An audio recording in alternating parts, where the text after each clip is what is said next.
কই রে অন্ত, তোর হলো? কাস্টমার তো লুচির জন্য সে কখন থেকে বসে আছে। হয়েছে কাকা, আমি এখনই দিচ্ছি।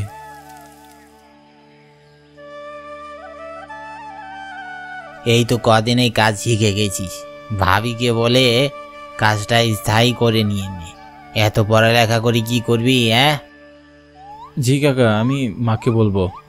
আমি এখন বাড়ি যাই, সন্ধ্যায় পড়া শেষ করে আবার আসবো। এত পড়ালেখা করে কি করবি? তোর বাবাও তো অনেক পড়ালেখা করেছে, কিন্তু কিছুই তো রেখে যেতে পারেনি, কিছুই করতে পারেনি।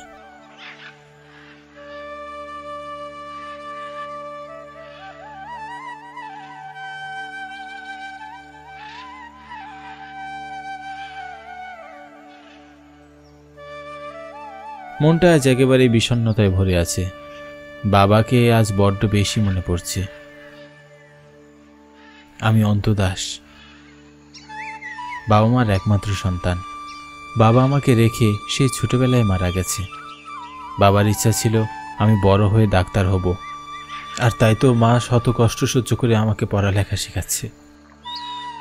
আর পড়ার খরচ ঝুঁকাতে আমাদের সব জমি জায়গা বন্ধক দিয়ে রেখেছে মা। মায়ের এই কষ্ট আমার চোখে আর দেখা সম্ভব হচ্ছে না। তাই তো আমার হরণ কাকার ভাজাপুরার দোকানে কাজ শিখছি। কাজ শেখা হয়ে গেলে স্থায়ীভাবে কাকার দোকানে চাকরি করব। কাকা ঠিকই বলেছে, এত পড়ালেখা করে বাবা কিছুই করে যেতে পারেনি।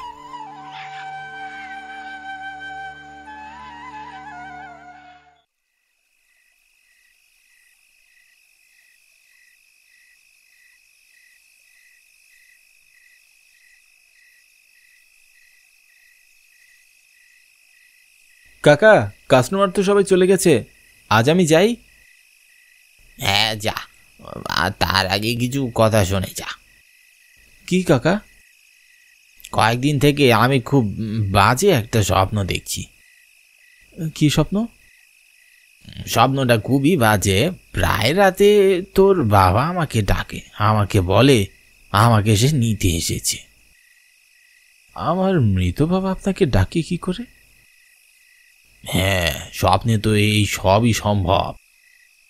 তাহলে অত চিন্তা করছো কেন? স্বপ্ন তো আর কখনো সত্যি হয় না। ঠিকই বলেছিস, তুই বাড়ি যা। আমি দোকান বন্ধ করতে করতে অনেক দেরি হবে, দোকানের হিসাবটাও দেখতে হবে। আর তোর উপর আমি খুব খুশি হয়েছি, তোর রান্না সব কাস্টমার পছন্দ করেছে। অন্যদের থেকে তোর বেতন আমি 500 টাকা বাড়িয়ে দেবো, ঠিক আছে? ঠিক আছে কাকা, অনেক ধন্যবাদ।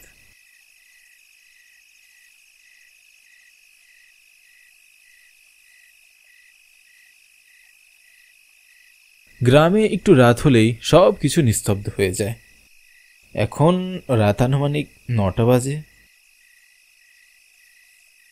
আমার হাতের রান্না খেয়ে সবাই বেশ খুশি। কাকার দোকানে সকাল থেকে ভাজা পোড়া চললেও দুপুরে ও রাতের বেলা ভাত তরকারি বিক্রি করা হয়। বেচা কিনা ভালোই হয়। মাকে রান্নার কাজে সাহায্য করতে করতে কিছুটা রান্না আমি নিজেও শিখে নিয়েছি। কাকা আমার প্রতি বেশ খুশি, বেতন বাড়িয়ে দিবে বলেছে। হোটেল বন্ধ করতে করতে অনেকটা রাত হবে।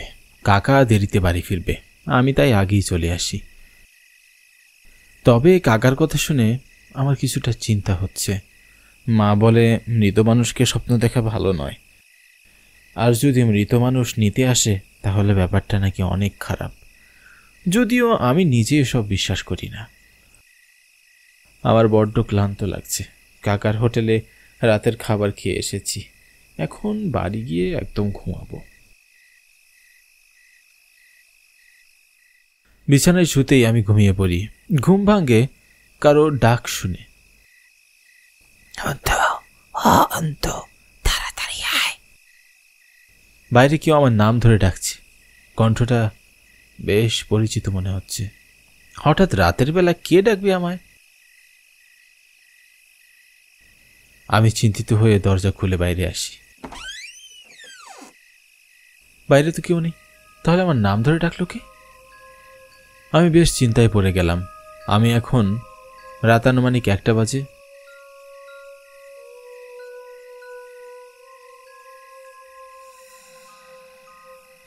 বাইরে ঝিঝি পোকাদের ডাক ছাড়া আর কিছুই কানে আসছে না। অথচ আমার ঘুম ভেঙেছিল কারো ডাকেই, একটা পরিচিত কণ্ঠস্বরের ডাকে। ডাকটা খুবই মৃদু ছিল, ঘুমের ঘোরেই ভুল শুনেছি হয়তো। সারাদিন দোকানে কাস্টমারদের মুখে নিজের নাম শুনতে শুনতে এখন ঘুমের মধ্যেও সেটাই শুনছি। এমনিই হবে। আমি ফিরে যাব ঠিক তখনই আমার পিছনে কেউ এসে দাঁড়ায়। আমি চট করে পিছনে ফিরে তাকাই।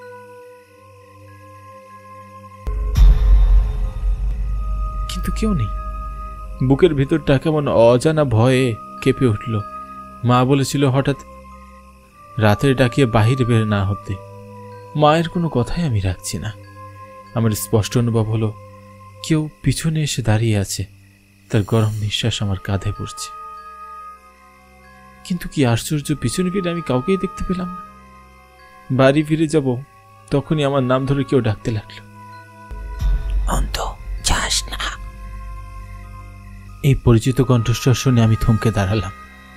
এ তো আমার হরণ কাকার কণ্ঠ। পিছনে ফিরে আমি হরণ কাকাকে দেখতে পেলাম। তাকে খুব চিন্তিত মনে হচ্ছে। কাকা, তুমি কি আমাকে ডাকছিলে? হ্যাঁ রে অন্তু, তোর সাথে আমার কিছু জরুরি কথা ছিল। এত রাতে কিসের কথা বলুন? এখানে বলা যাবে না। যা ঘটেছে তা চোখে দেখলে তুইও বিশ্বাস করবি, এখন বললে ভয়ে পালিয়ে যাবি। ভয় পালাবো? কিন্তু কেন? ভয়ের কিছু দেখলে ভয় পাবি না, আমার সাথে চল। কাকার কথা কিছুতেই আমার বোধগম্য হলো না।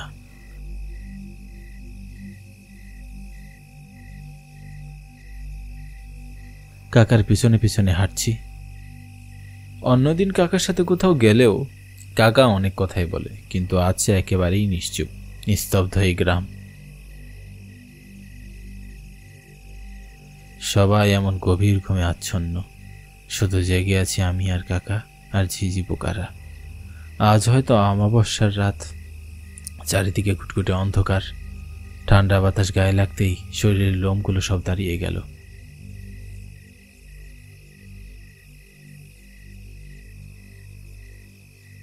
হঠাৎ নীরবতা ভেঙে কাকা বলে উঠল, ভালোই হয়েছে তুই দোকানের কাজ শিখে নিয়েছিস, এখন দোকানটা তোর একাকেই চালাতে হবে। কিন্তু কেন কাকা, তুমি কোথাও যাবে নাকি? আমার বয়স হয়েছে, কদিনই বার বাঁচবো। হাতে ভরে আছে আজ রাতটাই। আমাকে শেষ দেখা দেখলি এই রাতে, নিঃশ্বাসের আর কোনো বিশ্বাস নেই রে খোকা। কাকার কথা এমনটা বড্ড খারাপ হয়ে গেল।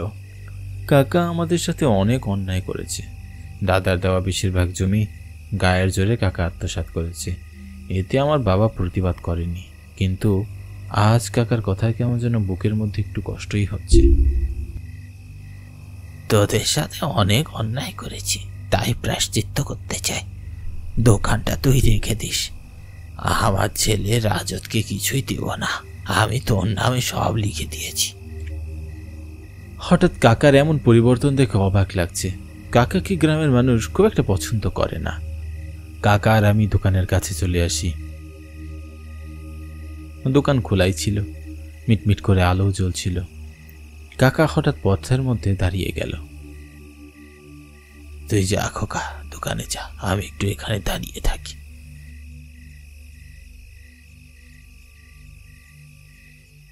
কাকার কথা মতো আমি দোকানের ভিতরে যাই, আর তখনই ক্যাশের দিকে তাকাতেই প্রচণ্ড ভয়ে আমার হৃৎপিণ্ড লাফিয়ে ওঠে। বুকের ভিতর ঝড় বয়ে যায়, নিজের চোখে বিশ্বাস করতে পারছি না। এ কি করে সম্ভব? ক্যাশের চেয়ারে আমার হরণ কাকার মৃত দেহ পড়ে আসছে, রক্তে ভেসে যাচ্ছে কাকার সমস্ত শরীর। ভয় ও আতঙ্কে আমার শরীর শিউরে উঠে, আর তাকিয়ে থাকতে পারছি না। একটু আগে যার সাথে আমি সারাটা পথ এলাম, তার মৃত লাশ। আমি পিছনে ফিরে তাকাই, এখন কাউকেই দেখছি না, কিন্তু এখনই তো আমি কাকার সাথে কথা বললাম। তাহলে এখানে কাকার মৃতদেহ কি করে এলো? আর কাকাই বা গেল কোথায়? কি সব দেখছি আমি? কাকা তো আমার সামনে মৃত অবস্থায় আছে। তাহলে আমি এতক্ষণ কার সাথে কথা বলছিলাম? এক আকাশ পরিমাণ ভয়ে আমার গলা শুকিয়ে আসে। আমি যা দেখছি সব ভুল দেখছি। কাকা এখানেই কোথাও আছে।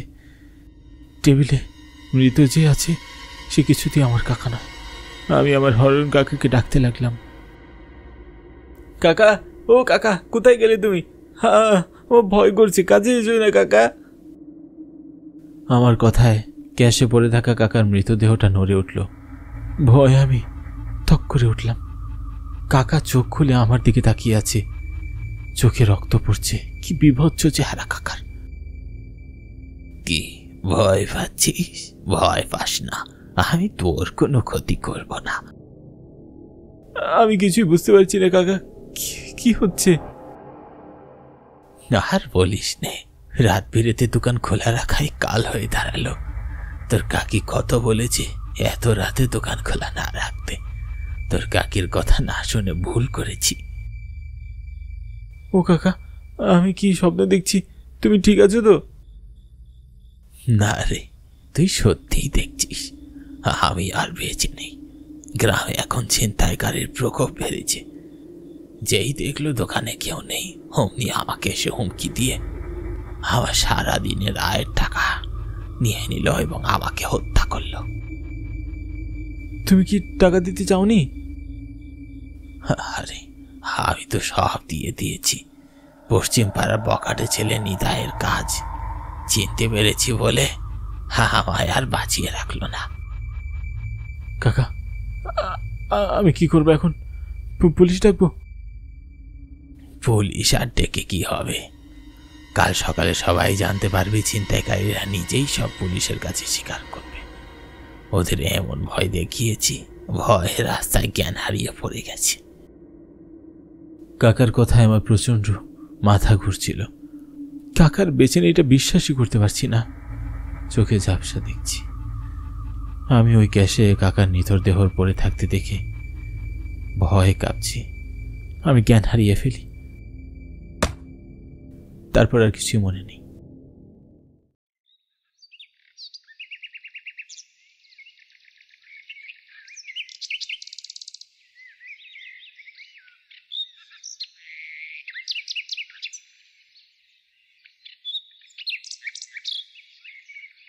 জ্ঞান ফিরতে আমি দোকানের ভিতর অনেক মানুষকে দেখতে পাই, আমাকে ঘিরে দাঁড়িয়ে আছে। কাকা কোথায়? তারে পোস্টমর্টম করার লইগা নিয়ে গেছে। তুমি এইখানে জ্ঞান হারাইয়া পইরাছিলা, পুলিশ তোমারে থানায় দেখা করতে কইছে। কাকাকে ওরা মেরে ফেলেছে? হ্যাঁ, নিতাইরে পুলিশ ধরে নিয়ে গেছে, আর নিতাই সব স্বীকার করছে। গ্রামবাসীদের কথায় মনটা শান্ত হলো আমার। কাকার জন্য খুব খারাপ লাগছে। মারা যাওয়ার পর কাকা তার ভুল বুঝতে পেরেছে। কাল রাতের অস্বাভাবিক ঘটনা আমি মন থেকে কখনোই মুছে ফেলতে পারবো না। আমি থানায় যাওয়ার উদ্দেশ্যে রওনা হই। পুলিশকে যদি সব বলি, হঠাৎ রাতের ডাকে আমি বের হয়ে দেখি বাইরে কাকা দাঁড়িয়ে আছে, আর সে আমাকে নিয়ে তার মৃতদেহ দেখিয়েছে, এটা বললে পুলিশ কখনোই আমাকে বিশ্বাস করবে না।